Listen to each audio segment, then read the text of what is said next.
Perdón. Dios les bendiga a todos. Buenas tardes. Es un gusto estar con ustedes. Un privilegio poder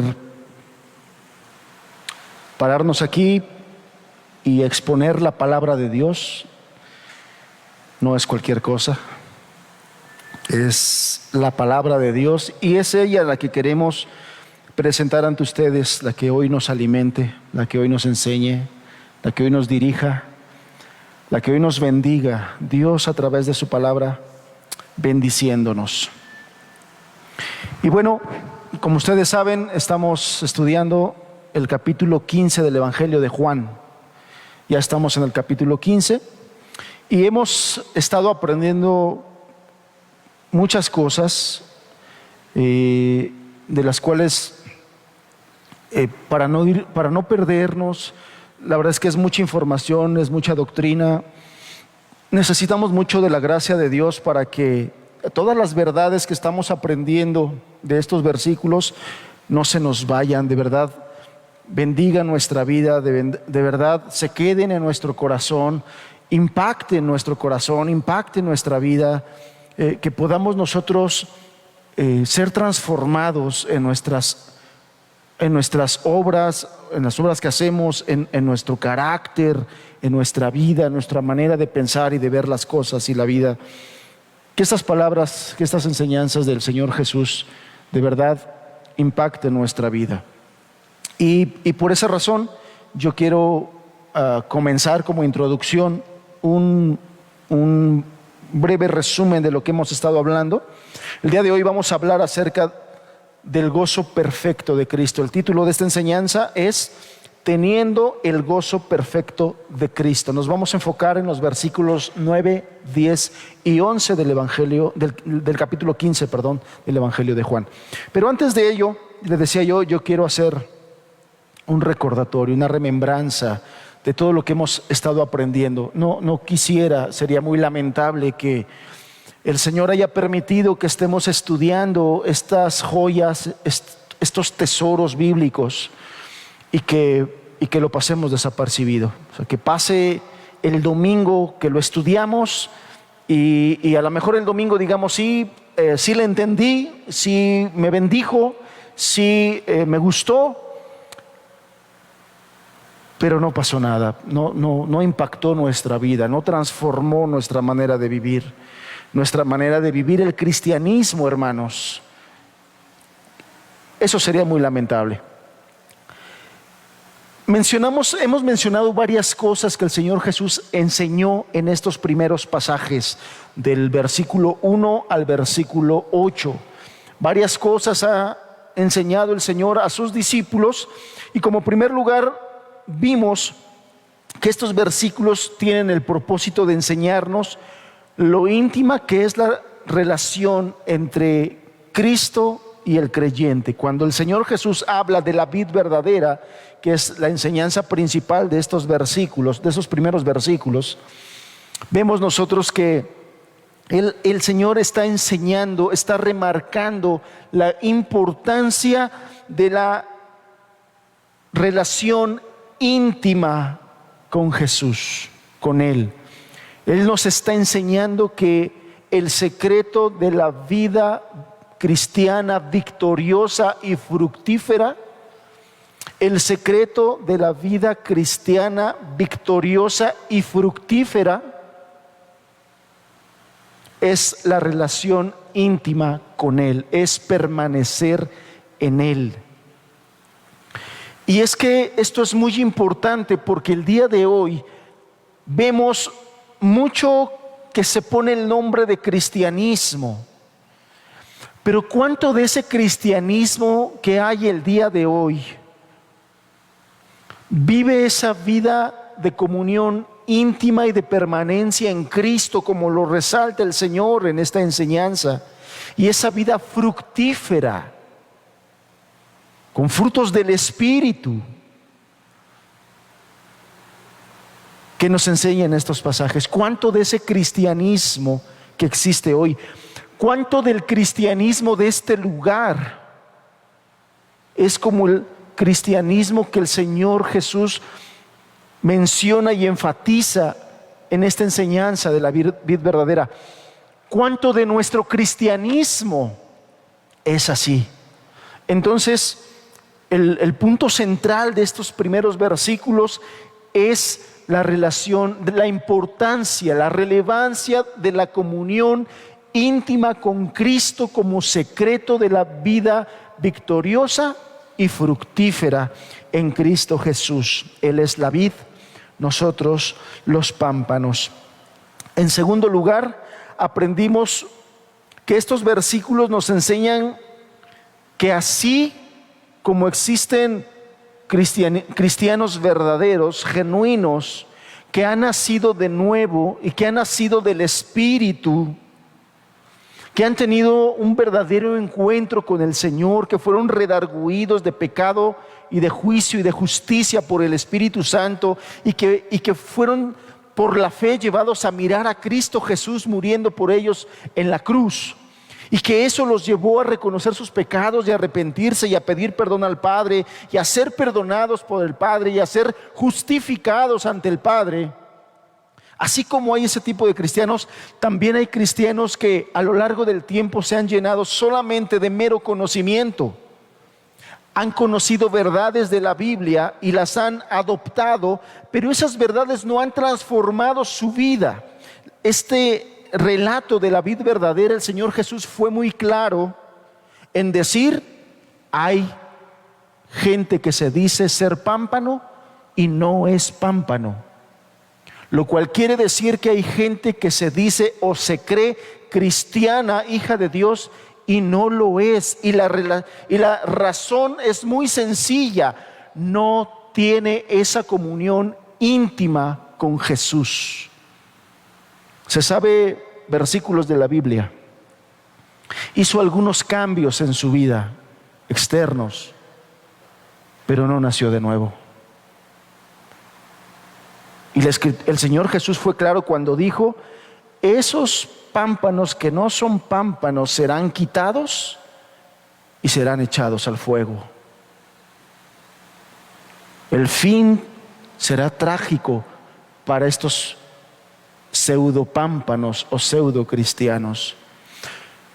La importancia estriba en que si alguna persona que piensa que es pámpano, pero que a la verdad, al escudriñarse con la verdad de la Escritura, se da cuenta que no es pámpano, tiene que reconocer que está engañado y tiene que ir a Cristo nuevamente por la fe, en el arrepentimiento, y entregar su vida y rendirse al Señor Jesús para que sea unido a la vid verdadera y no sea de esas ramas secas que serán quemadas al final de los tiempos. Estos pasajes también nos enseñan que a menudo Dios aumentará nuestra santidad, la santidad de los verdaderos cristianos, por medio de la disciplina o la prueba provisional. Recuerde que el Señor Jesús dijo que los podará, el labrador nos podará. En la Reina Valera dice nos limpiará, pero la traducción más correcta es nos podará para que llevemos más fruto. Por lo tanto, hermanos, de muchas formas Dios, a través de la Escritura, a través de sus profetas y de sus santos apóstoles, nos enseña y nos advierte que la vida cristiana no es una vida sin aflicción, sin pruebas, sin sufrimiento. De hecho, es a través del sufrimiento que Él nos va a pulir, que Él nos va a limpiar, que Él nos va a desarraigar más de este mundo, nos va a cortar más nuestras raíces mundanas, para hacernos más espirituales y hacernos pensar más en las cosas celestiales. Si vosotros habéis resucitado juntamente con Cristo, poned vuestra mirada en el cielo donde está Cristo Jesús el día de hoy. Entonces no nos extrañemos de las pruebas, de las situaciones difíciles, de las aflicciones. No nos extrañemos, no le reclamemos a Dios. puesto que Él de diferentes formas nos avisa, nos advierte que el camino cristiano, que el camino hacia el Padre, que el camino hacia el cielo, aquí en la tierra,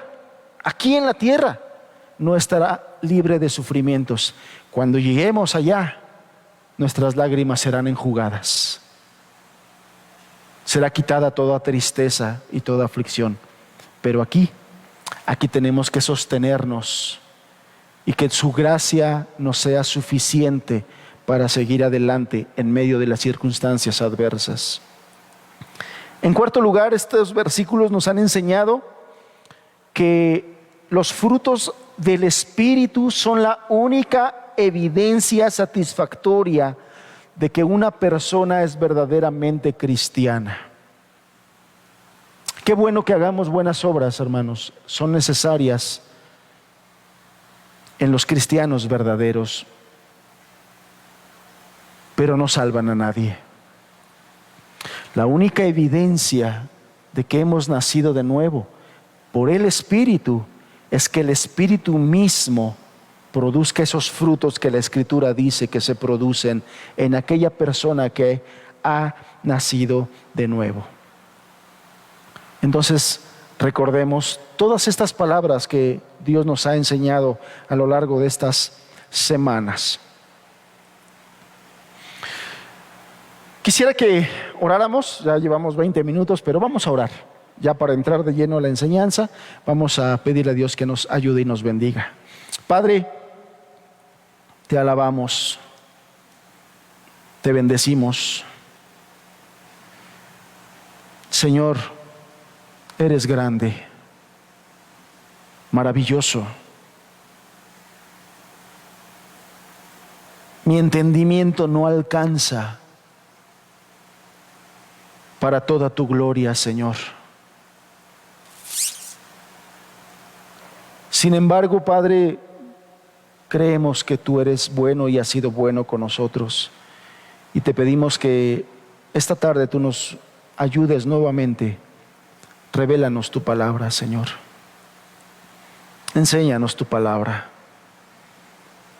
Seamos impactados por tu palabra, influenciados, Señor, de tal manera que nos transforme día con día y podamos darte gloria, podamos honrarte.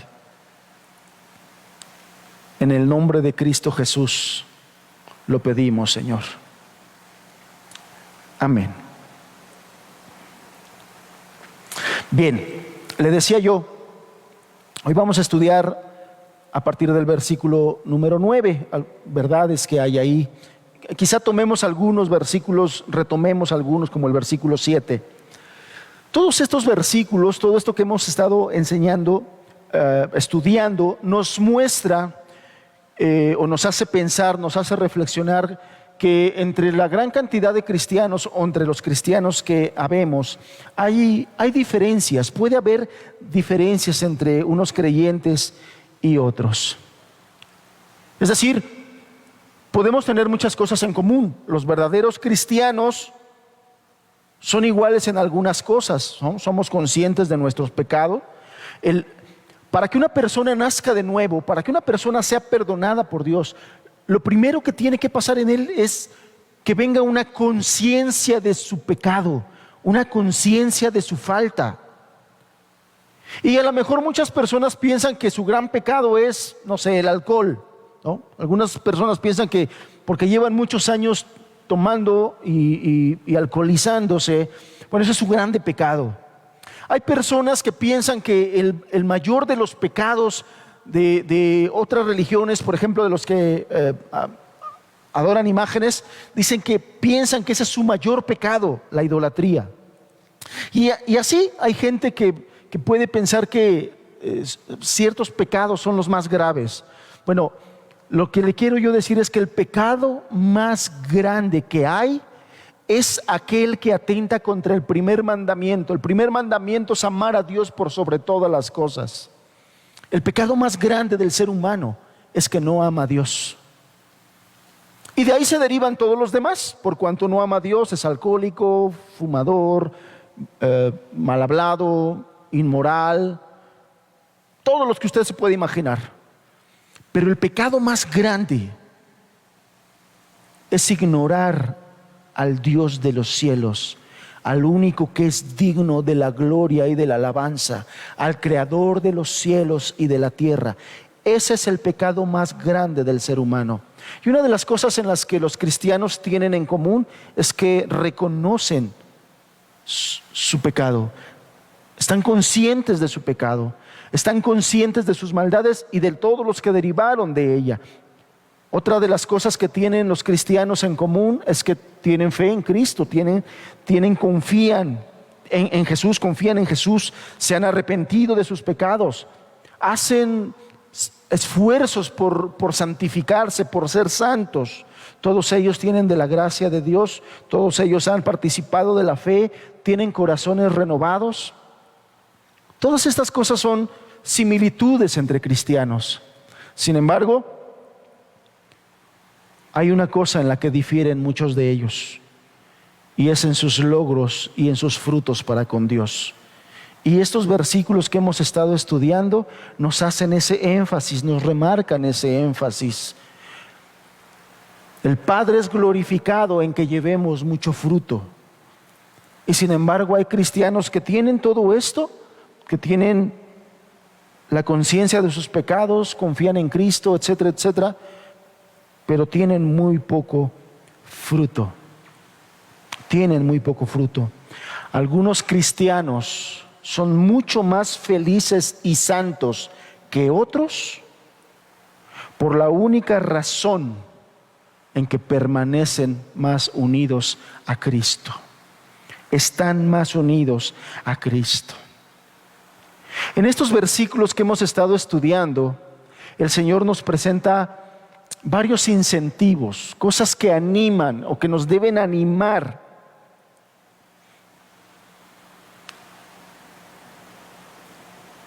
a que nosotros vivamos una vida santa.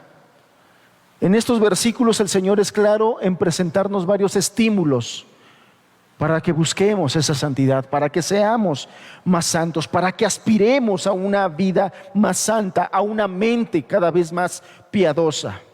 Y quiero hacer una pregunta aquí, hermanos, hermanas. ¿A quién de nosotros no nos gustaría ser un siervo de Cristo, especialmente o específicamente útil y feliz? ¿A quiénes de los que estamos aquí, hermanos y hermanas, no nos gustaría ser cada vez más útiles a Cristo y felices en Él?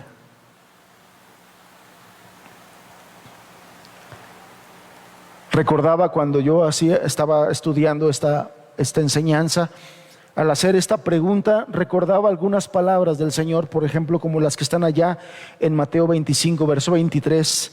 El Señor Jesús le dice: bien, buen siervo y fiel. Hermanos, que puedas escuchar de la voz del Salvador, del que te ha amado, del que nos ha enseñado, que puedas escuchar esas palabras de Él, salidas de Él, dirigiéndose a ti, y que te digan: bien, buen siervo y fiel. Hermano, yo no sé si hoy yo escucharía esas palabras, si hablamos acerca de los frutos que yo he dado, si hablamos acerca de esa vida fructífera. Yo me siento indigno, sin embargo sé por la Escritura que el Señor me ha hecho digno. Pero estoy consciente de que los frutos que he dado no son los que quisiera dar, ni los que debiera de dar. Yo creo que el Señor me ha dado mucho más para que yo le dé más fruto. Ahí mismo en el capítulo 25, verso 34, otras palabras del Señor Jesús que le dice a sus siervos, le dice: venid benditos de mi Padre. Yo sé que esas palabras no son por nuestras obras, hermanos. Yo sé que esas palabras son solamente por la gracia de Dios. Ser benditos del Padre no es algo que nosotros nos podamos ganar por nuestras obras. Sin embargo, cuando hablamos de los frutos en este contexto y en estos pasajes, yo quisiera corresponder al Señor. Yo quisiera corresponder al Señor. Reitero la pregunta: ¿a quién no nos gustaría ser un siervo de Cristo especialmente útil y feliz? Bien, acompáñenme en su Biblia. Vamos a leer Juan capítulo 15, verso 7 al verso 11. Dice así: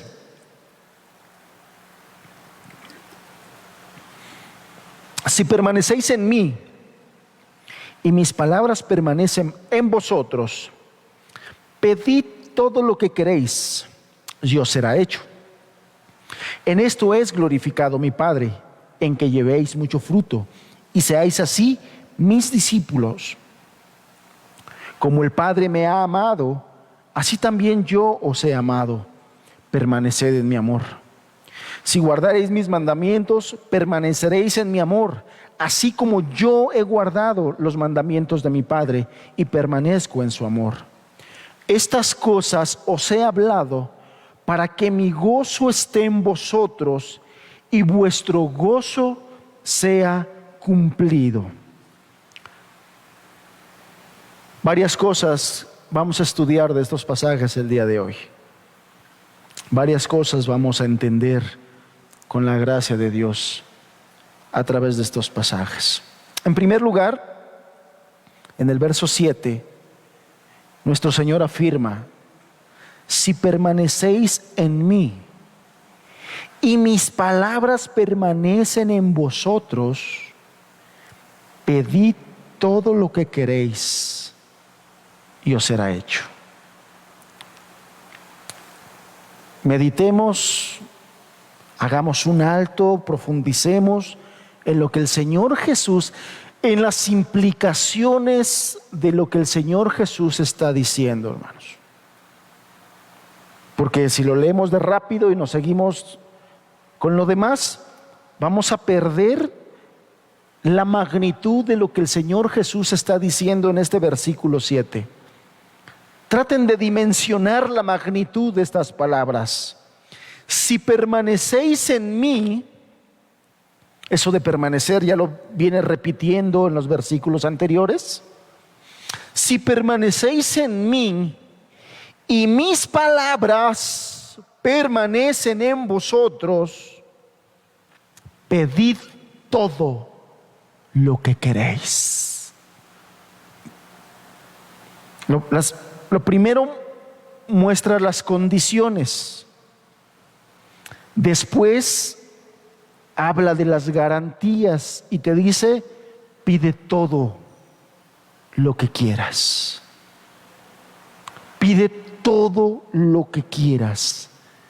Y después al final del versículo dice esta frase impresionante: y os será hecho.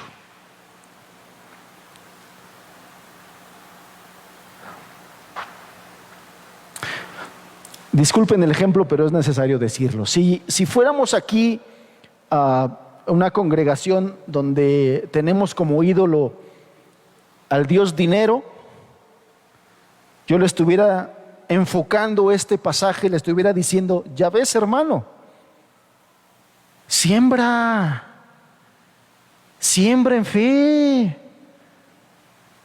Trae tu dinerito, trae tus ofrendas, trae tu diezmo, trae tu dinero, trae tus propiedades. Porque todo lo que tú pidas, coches, casas, cuentas bancarias, trabajos de político donde no hagas mucho y ganes mucho. Perdón, seguimos. Y te va a ser hecho. Así es como se enfoca en muchas congregaciones, torciendo, tergiversando las palabras del Señor Jesús. Evidentemente, el Señor Jesús, con todo el contexto que estamos estudiando, ¿Tú crees que el Señor Jesús en su mente tenía cosas materiales? Si el capítulo 14, que está en el mismo contexto, lo primero que comenzó diciendo: en la casa de mi Padre muchas moradas hay. En la mente del Señor y en su corazón estaba lo celestial. Pero aquellos que adoran a su propio vientre toman estos versículos para enseñar la prosperidad. No está enseñando materialismo, pero sí está enseñando la magnitud de las promesas del Señor. Pedid todo lo que queréis.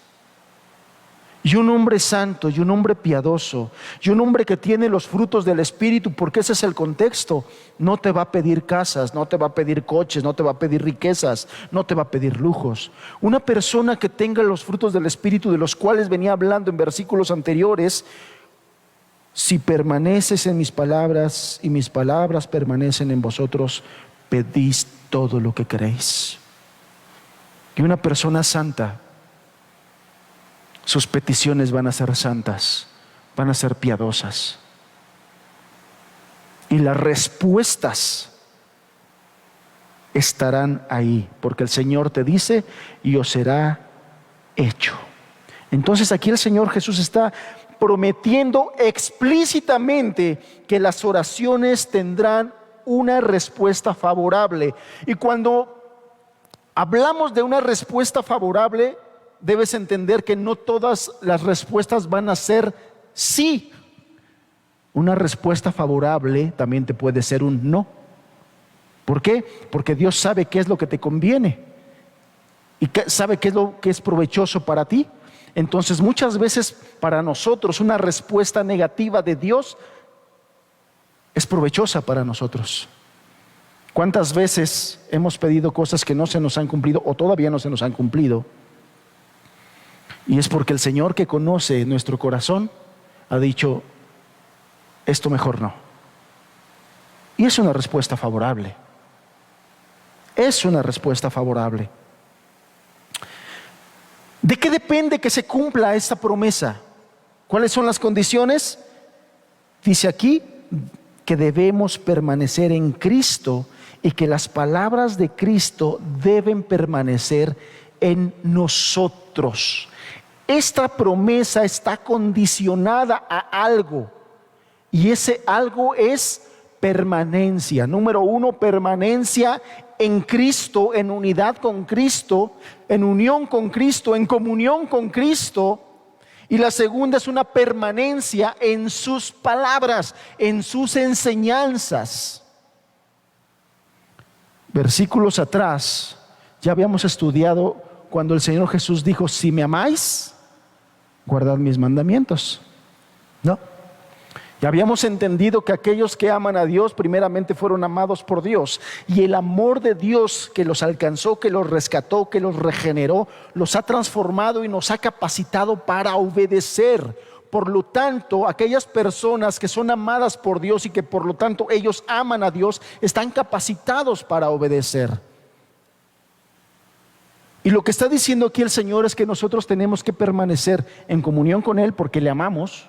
Si es que le amamos, vamos a permanecer en Él. Pero también tenemos que permanecer en sus enseñanzas, en sus palabras, en obediencia a sus enseñanzas. Eso es lo que está diciendo aquí. Si nosotros hacemos eso, Él dice: pedid todo lo que queréis. Y es que esto es algo muy lógico.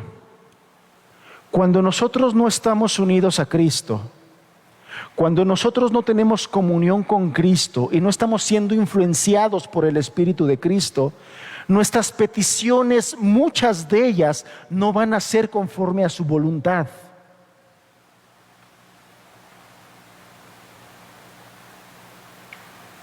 ¿Y usted cree que el Señor podría responder oraciones que no son conforme a su voluntad?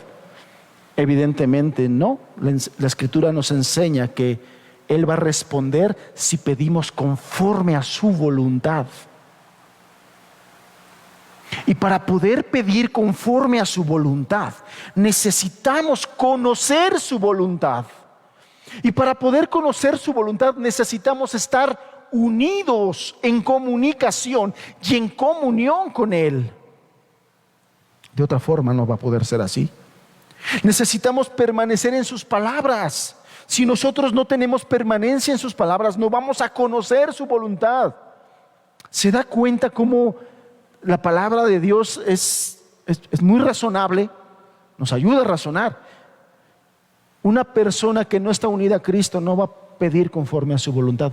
Porque una persona que no está unida a Cristo, lo más probable o lo más seguro es que no sea el Espíritu el que esté reinando en esa vida y en ese corazón. Muy probablemente sus pasiones carnales son las que están reinando y gobernando ahí.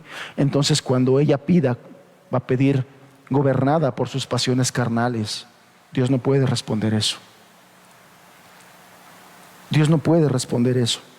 Entonces, para que esa promesa bendita de Dios se pueda cumplir en nuestras vidas, es necesario permanecer en Él, como ya nos lo viene insistiendo de los primeros versículos. Separados de Él nada podemos hacer, ni siquiera pedir correctamente. Apartados de Él nada podemos hacer, ni siquiera pedir correctamente.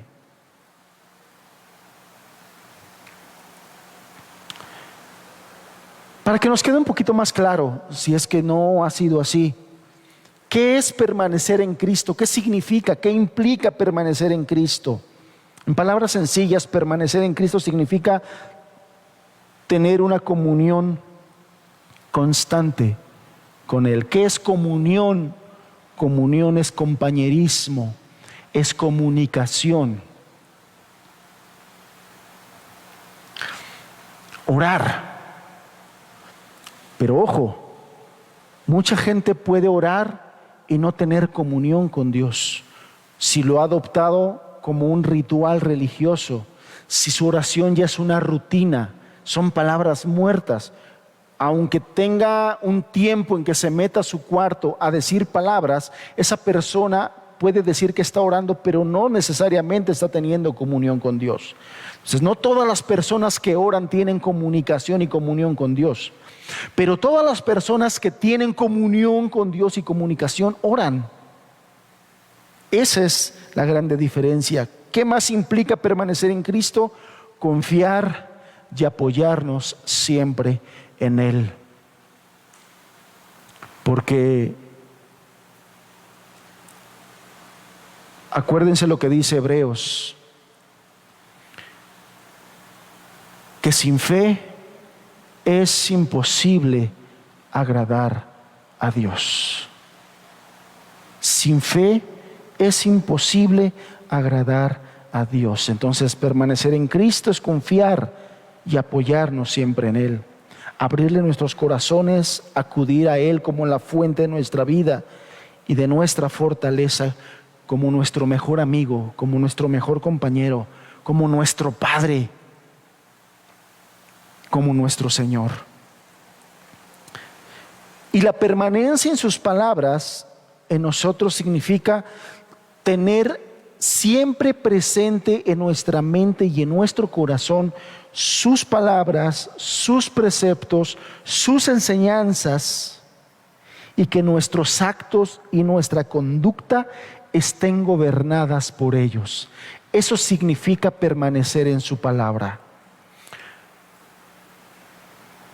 No solamente conocer de su palabra, saber de su palabra, saber versículos, sino hay una convicción, un deseo, un anhelo por vivir en ellos y obedecerlos, no estamos permaneciendo en su palabra. Podremos citarlos, podremos repetirlos, podremos decirlos, pero eso no es permanecer en su palabra. Permanecer en su palabra es que toda aquella enseñanza de Jesús y de Dios a través de su palabra que tengas tú en tu mente, vivas conforme a eso. Eso es permanecer en su palabra. ¿Y cuál es la garantía entonces? Que los cristianos de este tipo, que tienen esta comunión con Dios y esta permanencia en su palabra, no van a orar en vano. Sus oraciones no van a ser vanas. ¿Cuántos de aquí, hermanos, anhelamos ser escuchados por Dios y anhelamos que nuestras oraciones tengan respuesta?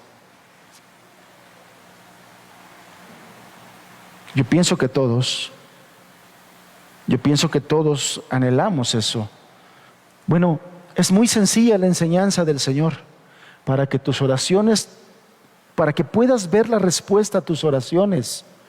Dos cosas.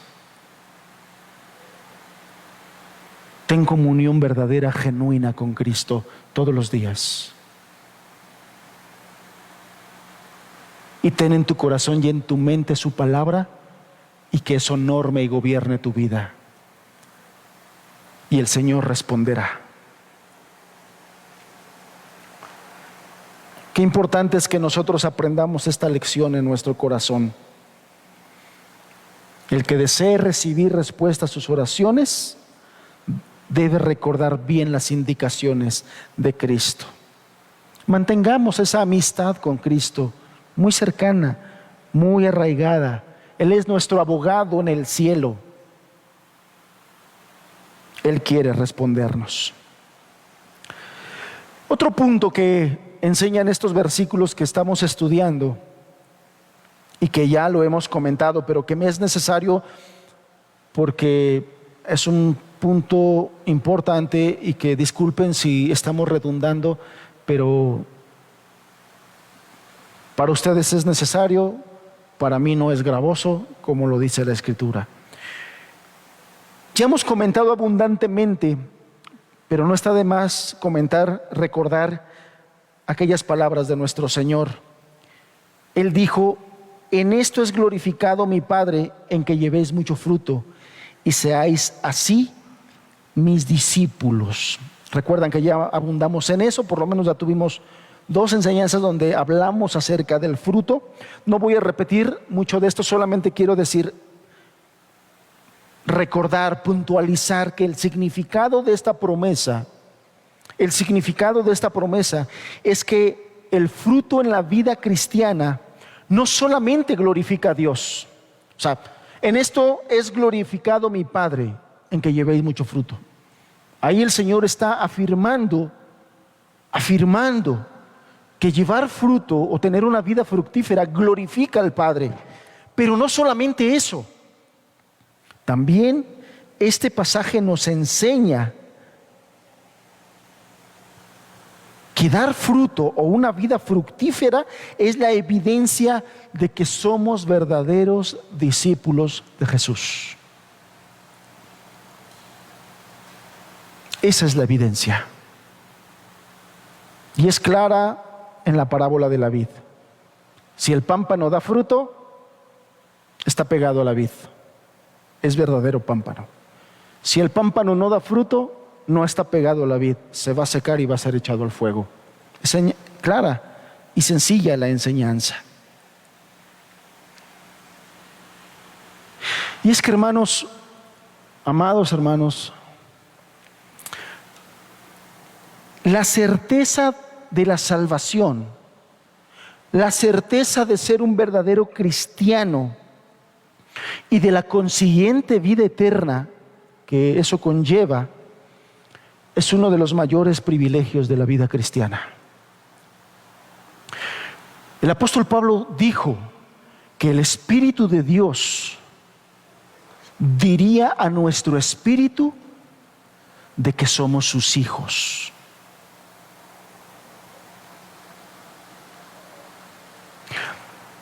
¿Y cómo crees tú que va a ser la forma en que el Espíritu de Dios le diga a nuestro espíritu de que somos sus hijos? ¿Cómo te imaginas que es esa comunicación? ¿Cómo te imaginas que es esa charla donde el Espíritu de Dios le dice a nuestro espíritu: tú eres hijo de Dios? ¿Cómo te imaginas que es? ¿Cómo te imaginas que son las palabras del Espíritu para revelarle a una persona y decirle: tú eres hijo de Dios? ¿Alguna vez se lo has preguntado, hermanos? ¿Alguna vez te lo has preguntado, hermano? ¿Alguna vez se lo han preguntado? Yo no me lo había preguntado. Y de todas las bendiciones que el Señor nos trae por estudiar su palabra, hoy entiendo cuál es la forma en que el Espíritu le dice a nuestro espíritu de que somos sus hijos, a través de los frutos del Espíritu. Cuando una persona empieza a dar esos frutos de amor, paz, fe, benignidad, templanza, gozo,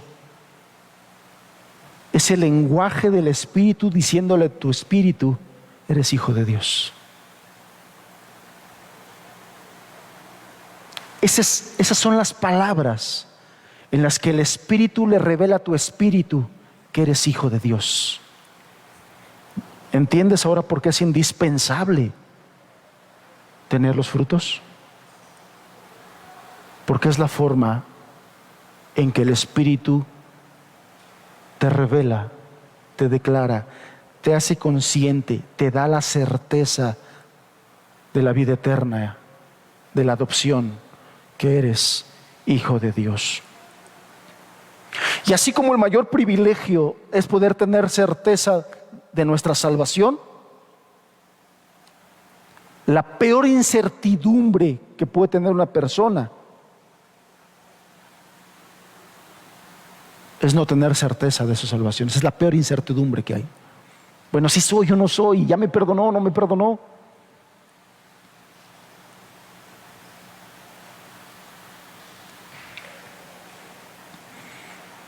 No hay nada peor que la incertidumbre en cualquier cuestión de importancia, aún por encima de todo.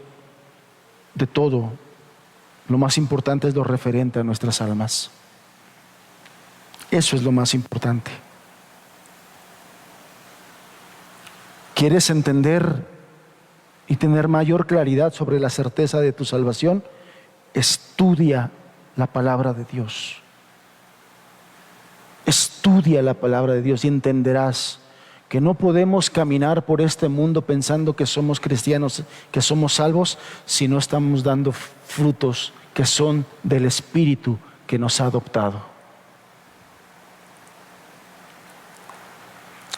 Si en algo, hermanos, debemos esforzarnos, y cuando digo esforzarnos, es esforzarnos a permanecer en la vid, porque hoy los afanes ahogan la palabra.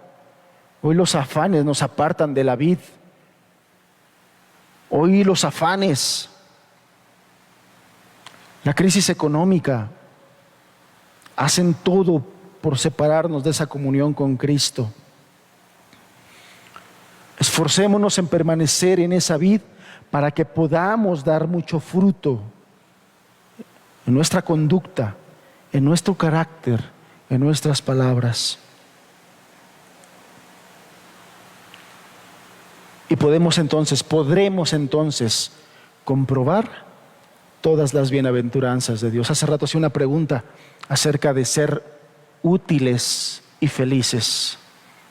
La única forma de ser felices en este caminar es viendo en nuestra vida los frutos del Espíritu dándose.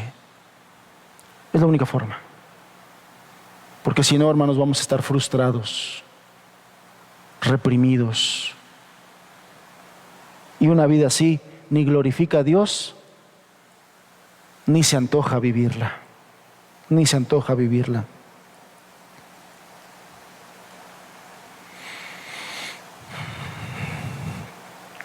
¿Por qué son tantos aquellas personas que profesan ser cristianas y que su vida o su cristianismo les brinda poco ánimo, poca felicidad y recorren este mundo con mucha incertidumbre? ¿Por qué son tantas las personas así? Estos pasajes nos dan la respuesta. Nos conformamos con poca vida cristiana. Nos conformamos con poca comunión con Cristo. Nos conformamos con poca lectura de la Biblia. Nos conformamos con poco conocimiento de Dios. Nos conformamos con muy poco de Dios. Y eso también revela muchas cosas de nosotros, hermanos. El Señor Jesús dijo que donde está nuestro corazón, ahí estará nuestro tesoro. Dime qué es lo que más haces. Dime en qué es en lo que más te esfuerzas.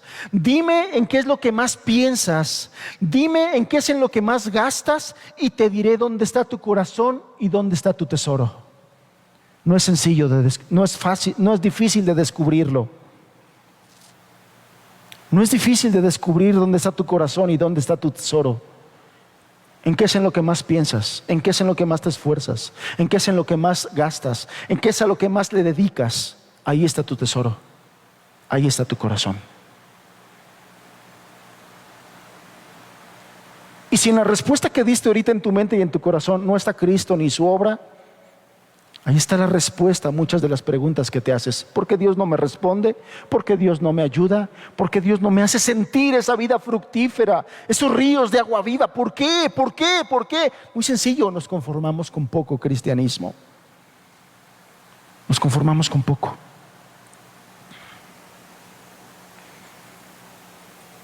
Entonces no nos sorprendamos si disfrutamos de poca paz, si disfrutamos de poca esperanza o si tenemos una vida escasa de fruto. La culpa es nuestra, amados.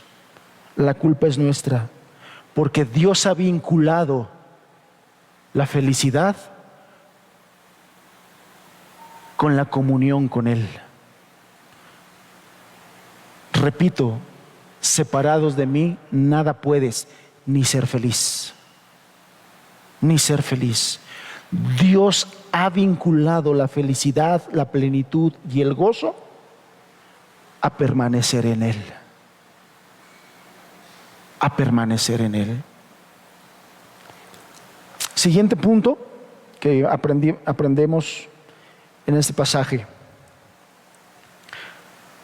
En el versículo 9 del capítulo 15, nuestro Señor afirma lo siguiente: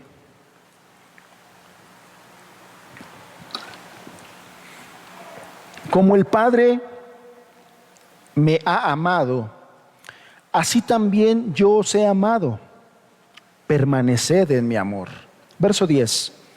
Si guardareis mis mandamientos, permaneceréis en mi amor, así como yo he guardado los mandamientos de mi Padre y permanezco en su amor. Bien, aquí vemos otra promesa del Señor. Y el significado de esta promesa está muy relacionado con el punto anterior. El que sigue diligentemente los preceptos, enseñanzas de Cristo, sentirá de forma constante el amor de Cristo en su alma.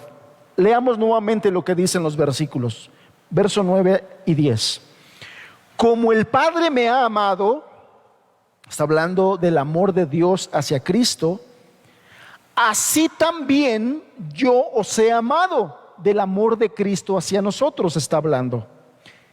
Y termina ese versículo diciendo: permaneced en mi amor.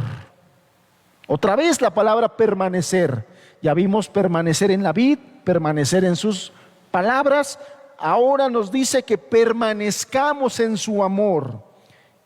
Y el verso 10 nos aclara: si guardas mis mandamientos, permaneces en mi amor. Él nos está diciendo que la forma de permanecer en su amor es permaneciendo en su palabra. Qué importante es entonces la palabra de Cristo, la palabra de Dios. Si nosotros queremos permanecer en su amor, porque dice aquí que Él nos ha amado como el Padre lo amó a Él, imagínate lo glorioso, lo grandioso que es esto. El tamaño del amor del Padre hacia Cristo es el tamaño del amor de Cristo por nosotros.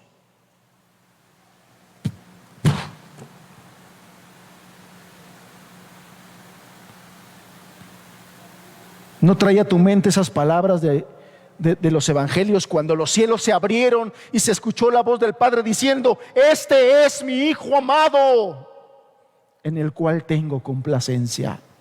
Este es mi Hijo amado. Dios desde los cielos dando testimonio a toda la gente que estaba ahí de manera sobrenatural, de manera sobrenatural, dando testimonio de su amor por su Hijo. Este es mi Hijo amado, en el cual está mi complacencia. Y aquí el Señor está diciendo, ese amor que tiene el Padre por mí es el amor que yo tengo por ti. Hermanos, ¿no te quiebra? ¿No te quebranta? ¿Te sientes digno de ese tamaño de amor? ¿Te sientes digno de ser amado de esa manera? ¿No te quebranta? El apóstol Pablo dice, el amor de Cristo nos constriñe. ¿Sabes por qué el apóstol Pablo se sentía constreñido a hacer la voluntad y a extender el reino y a dar su vida? Porque él estaba entendiendo esto que el Señor nos está diciendo. El tamaño del amor de Cristo por mí es igual al tamaño del amor del Padre por él. Y el Padre no escatimó en nada por su Hijo. En nada. Y por eso es que el apóstol decía, el amor de Cristo nos constriñe. El amor de Cristo nos empuja, el amor de Cristo nos obliga. Si amamos a Cristo, no podemos permanecer indiferentes, pusilánimes, miedosos, porque el amor de Cristo nos constriñe.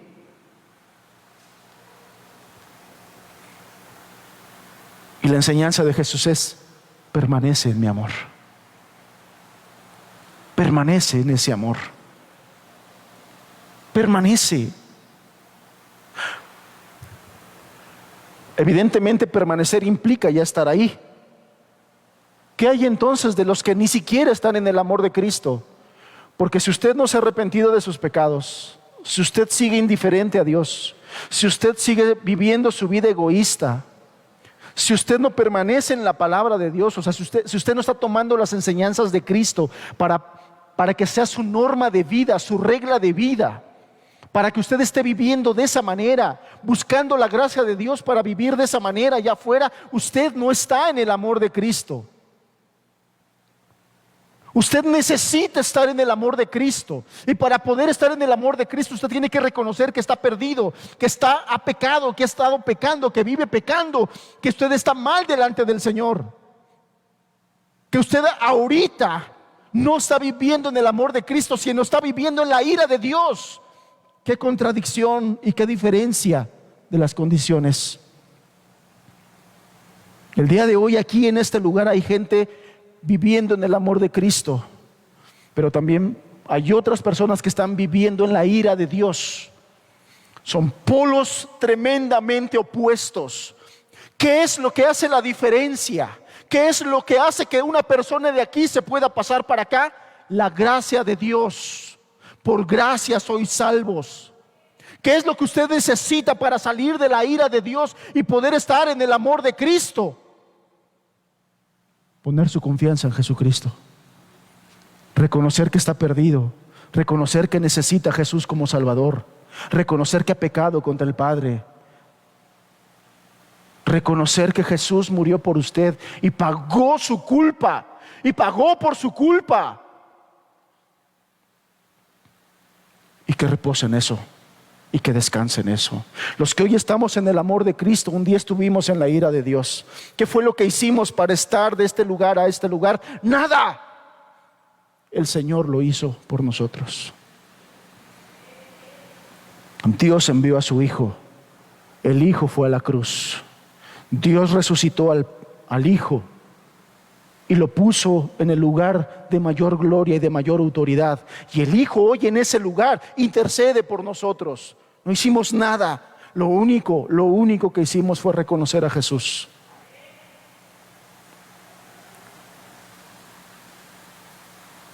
Pero que te quede muy claro. Hoy hay gente en el amor de Cristo. Pero también hay gente en la ira de Dios. ¿En qué lugar estás? ¿En qué lugar estás hoy? Hoy, ¿en qué lugar estás? Si tu Señor no es Cristo, tú no estás en su amor. Tú estás en la ira del Padre.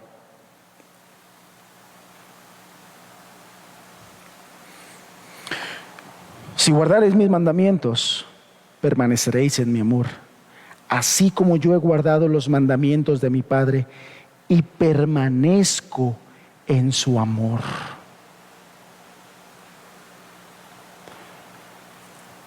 El significado de esta promesa está muy relacionada, ya le decía yo, con lo anterior. El que sigue diligentemente los mandamientos de Cristo sentirá de forma constante, por obra divina, de manera sobrenatural, el amor de Cristo en su vida, el amor de Cristo en su alma. También Jesús prometió que quienes permanecen en Él experimentarán su amor. Fíjate las palabras que Él dijo: como el Padre me ha amado, así también yo os he amado, permaneced en mi amor. Todo aquel que permanece en sus palabras experimentarán el amor de Cristo. Y la forma de hacerlo es guardar sus mandamientos. Yo sé que todavía somos muy imperfectos de este lado del cielo. Somos muy imperfectos. Yo sé que puede sonar muy legalista el hecho de decir, tienes que vivir como la Biblia te dice. Yo sé que a través de Santiago y de otros de sus hombres de Dios, nos enseña y nos sigue recordando nuestra imperfección. Santiago dice, porque todos los días ofendemos. Y si somos sinceros y honestos, hermanos, todos los días fallamos.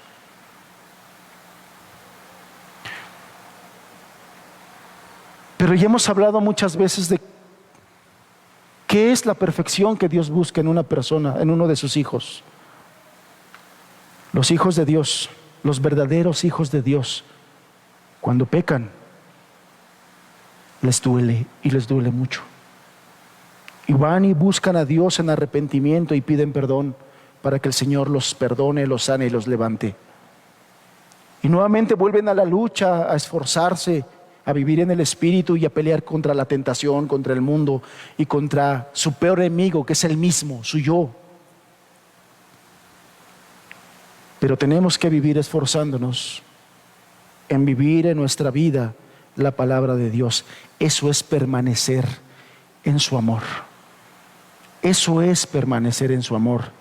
Tirarnos deliberadamente al pecado, tirarnos deliberadamente a las obras de la carne, ya no estamos permaneciendo en su amor, hermanos. Ya no estamos permaneciendo en su amor. Entonces, la forma de permanecer en su amor es obedecer sus mandamientos, guardar sus mandamientos, así como Él guardó los mandamientos del Padre y permanece en su amor. Si recuerdas lo que explicamos cuando estudiamos el capítulo 14, verso 15, donde dice, si me amáis, guardad mis mandamientos, en esa ocasión el Señor nos hacía entender esto. Todas las personas que aman a Dios, su amor para con Dios no es un amor natural que salió de ellos. Ese amor fue puesto por aquel que los amó. El apóstol Pablo nos enseña que nosotros amamos a Cristo porque Él nos amó primero. Juan mismo nos los dice, nosotros le amamos a Él porque Él nos amó primero. De tal manera que nuestro amor a Él proviene de su amor hacia nosotros. Y su amor hacia nosotros nos capacita para obedecer. Lo cual concluimos que todos aquellos que están en el amor de Dios, están en el amor de Cristo, estamos capacitados para obedecer. Si tú sientes que no estás capacitado para obedecer, si te cuesta obedecer, tienes que ir a la raíz. Tienes que ir primeramente si tú como pámpano estás unido a la vid. Eso es lo primero que tienes que aclarar. Eso es lo primero que tienes que descubrir en tu vida. Porque de ahí ya entendimos, de ahí parte todo. Entonces, según estas palabras, la obediencia en justicia es la clave para experimentar la bendición de Dios. La obediencia en su gracia, con su ayuda, es la clave para experimentar la bendición de Dios. Termino con estas conclusiones. Quiero puntualizar algunas cosas y terminamos. Por regla general, el cristiano más feliz será aquel que cuide sus palabras, su conducta y sus actos en la gracia de Dios. Por ahí ha habido personas, y estoy de acuerdo con ellas, hombres de Dios, que han dicho: Dios no nos hizo para ser felices, sino para ser santos. Correcto. Solo que, según esta enseñanza, conforme más pegado estés a Dios, lo cual significa santidad, eso significa santidad. Santidad significa apartado. Y en este sentido y en este contexto es apartado para Dios. Conforme más cerca estés de Dios, conforme más santo seas, mayor gozo tendrás en tu vida. Esto es lo que estamos estudiando. Esta es la enseñanza del Señor Jesús a sus discípulos en un momento crucial. Ya me voy, pero vas a poder ser muy gozoso si permaneces en mi palabra, si permaneces en mi amor. Vas a tener el gozo. Entonces, si nosotros lo vemos desde la otra perspectiva, una vida incoherente, mucho hablar de Dios, pero poca vida, poco fruto del Espíritu. Una vida incoherente jamás irá acompañada de gozo y paz en el creer. Porque es una vida incoherente. Porque el Señor Jesús nos está diciendo claramente cuál es el secreto para el gozo. Permanecer en Él, permanecer en su palabra, permanecer en su amor. No en vano, este pasaje concluye con las siguientes palabras de nuestro Señor Jesús. Vamos a leer el verso 11. Acompáñame a leer el verso 11.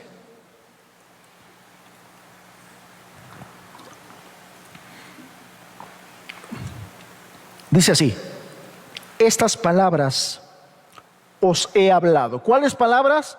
Todo lo que acabamos de hablar ahorita y las que hemos hablado en semanas pasadas.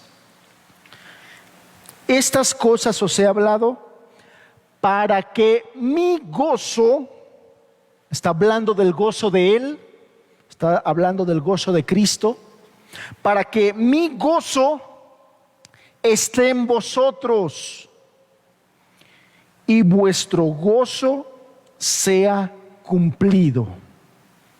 Estas cosas os he hablado para que mi gozo esté en vosotros y vuestro gozo sea cumplido. Lo que nos está diciendo este pasaje es que la bendición suprema, a la cual contribuyen todas las otras cosas que ya hablamos, es el gozo completo.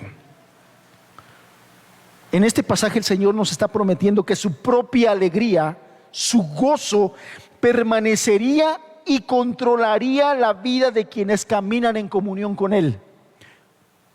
Nótese cómo el versículo habla de su gozo y de nuestro gozo. Dice así: para que mi gozo esté en vosotros y vuestro gozo esté cumplido. O sea, habla del gozo del Señor y el gozo de nosotros, ¿no? Eso está diciendo. ¿Qué es lo que está diciendo? Bueno, todos tenemos claro, por lo menos todos los que vivimos, hemos vivido, todos los que estamos viviendo hoy en el amor de Cristo, todos los que somos por su gracia salvos cristianos, un día no lo fuimos, o muchos días, muchos años no lo fuimos. Y todos muchos años que no lo fuimos, todos esos muchos años que no lo fuimos, pretendimos tener gozo, pretendimos tener alegría, pretendimos sentirnos bien, pretendimos sentirnos felices, como pretenden sentirse toda la gente que está allá afuera, que no conoce el amor de Cristo.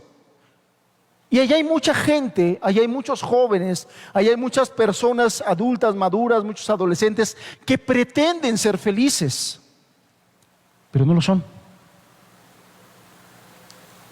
Solamente son pretensiones. Y no lo son. Y no lo serán. Porque la verdadera fuente de gozo es el gozo de Cristo.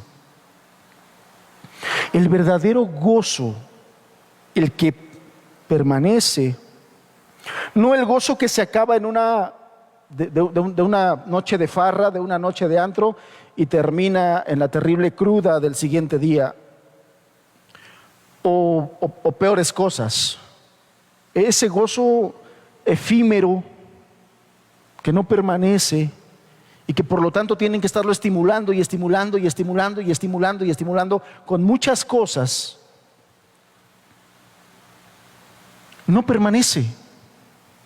No es verdadero gozo. Y ese es el gozo natural de nosotros. Es un gozo que no permanece. Es un gozo que no es real. Es un gozo que no es verdadero. Por eso es que el Señor Jesús dice aquí, y no confía y no espera en nuestro gozo. Lo que está diciendo aquí es que su gozo se encargará de que nuestro gozo permanezca. Eso es lo que está diciendo. Estas cosas os he hablado para que mi gozo esté en vosotros y vuestro gozo sea cumplido. Nuestro gozo sin su gozo no se cumple. Eso es lo que está diciendo. ¿Sí lo entendemos así todos? Nuestro gozo sin su gozo no sirve, no funciona, no cumple su objetivo de hacernos gozosos. Pero cuando estamos en Cristo, cuando permanecemos en Cristo, cuando permanecemos en su palabra y cuando permanecemos en su amor, su gozo hace que nuestro gozo se cumpla. Eso es lo que está diciendo. Eso es lo que está diciendo. El Señor prometió que su propia alegría permanecería y controlaría la vida de los que caminan en comunión con Él.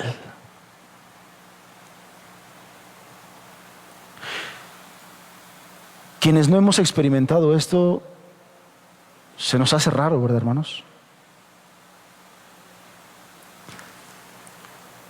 O ya los cansé, porque ya me tardé, o no estás entendiendo de qué está hablando, o es algo nuevo y no lo has experimentado, por eso estás así con cara de ¿what? ¿Qué es esto?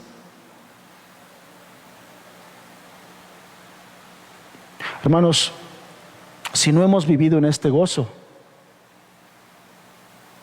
no hemos experimentado o no hemos seguido experimentando a Cristo, y eso es preocupante. Y eso es preocupante.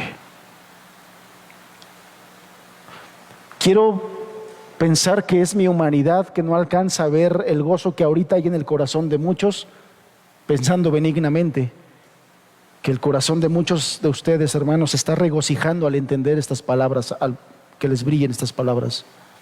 Pero si no es así, ¿cuánto tiempo hemos dejado pasar sin permanecer, sin experimentar el gozo del Señor? Y es nuestra culpa.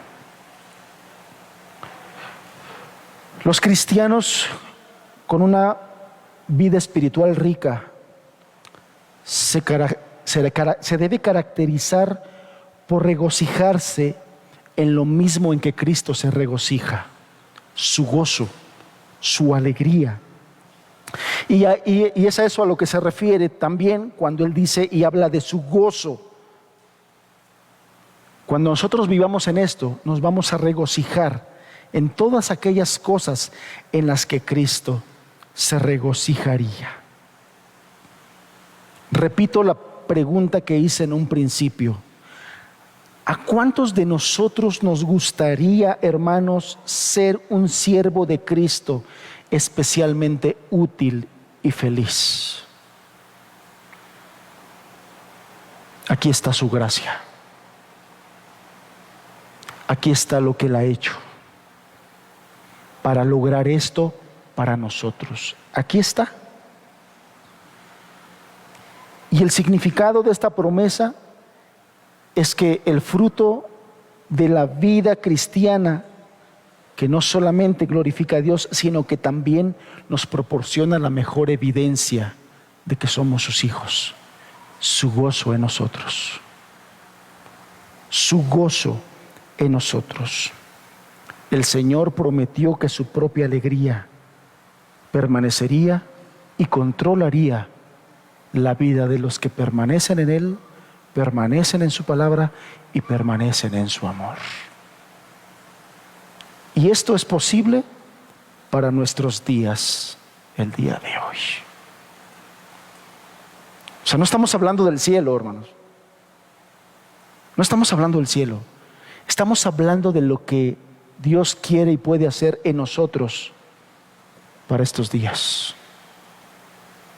Él quiere que vivamos así. Cerremos nuestros ojos, por favor.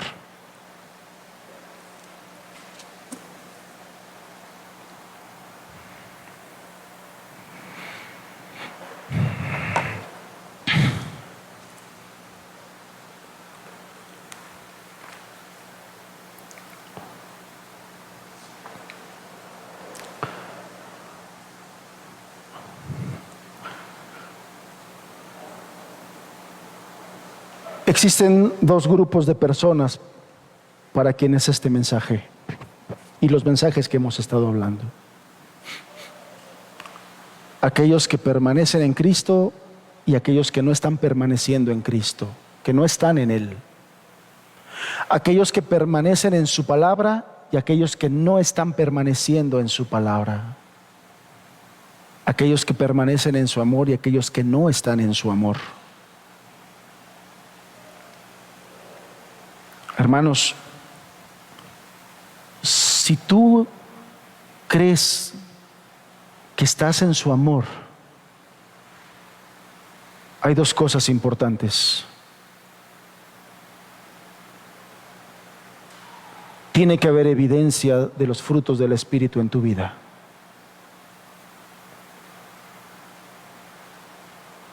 Tiene que haber evidencia de que permaneces en su palabra.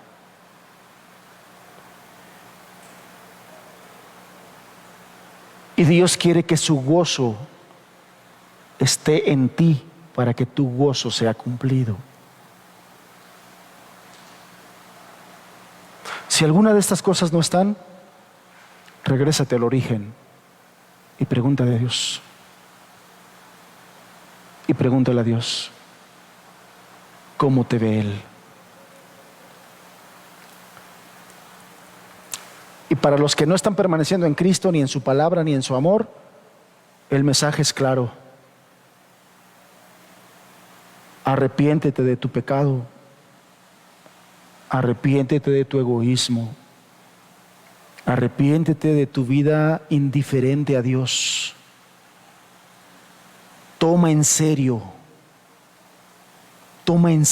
la palabra de Dios, de que Él es real. Y de que hoy te está dando una oportunidad de que te vuelvas a Él. De que no le has amado con todo tu corazón, ni con todas tus fuerzas, ni con toda tu alma. Pídele perdón por eso. Y por todas las cosas que eso te ha acarreado. Y dile que te muestre a Cristo, que te lleve a Cristo, que te dé fe para creer. Humíllate delante de Él. Humíllate delante de Él. Hermanos, amados hermanos y hermanas, ¿tenemos el gozo de Cristo en nuestro corazón? Es menester reflejarlo al mundo de allá afuera. Es menester reflejarlo al mundo de allá afuera. Padre, una vez más te damos gracias por Jesucristo, tu Hijo. Señor,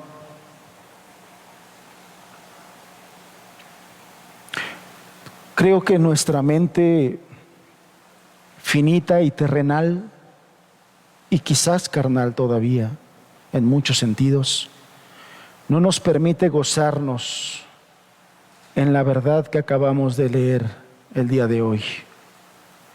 Cristo nos ha amado con un amor del mismo tamaño con el que tú lo amaste a Él. Esto es glorioso, Señor.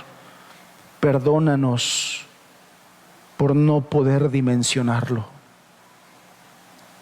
Perdónanos por nuestra poca reacción hacia eso.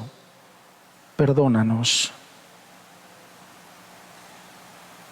Perdónanos porque hemos vivido indiferentes quizá a la presencia de tu gozo en nosotros. Y en lugar de gozo, ha habido más tiempos quizás deprimidos, entristecidos.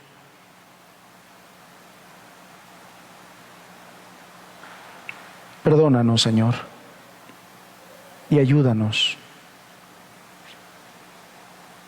Ayuda a esta iglesia. Ayuda a mis hermanas. Ayuda a mis hermanos. Ayúdame a mí.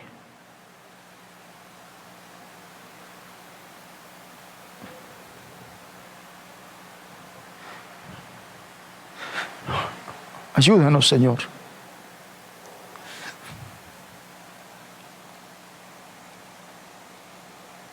Ayúdanos. Por ser tan insensibles, ayúdanos.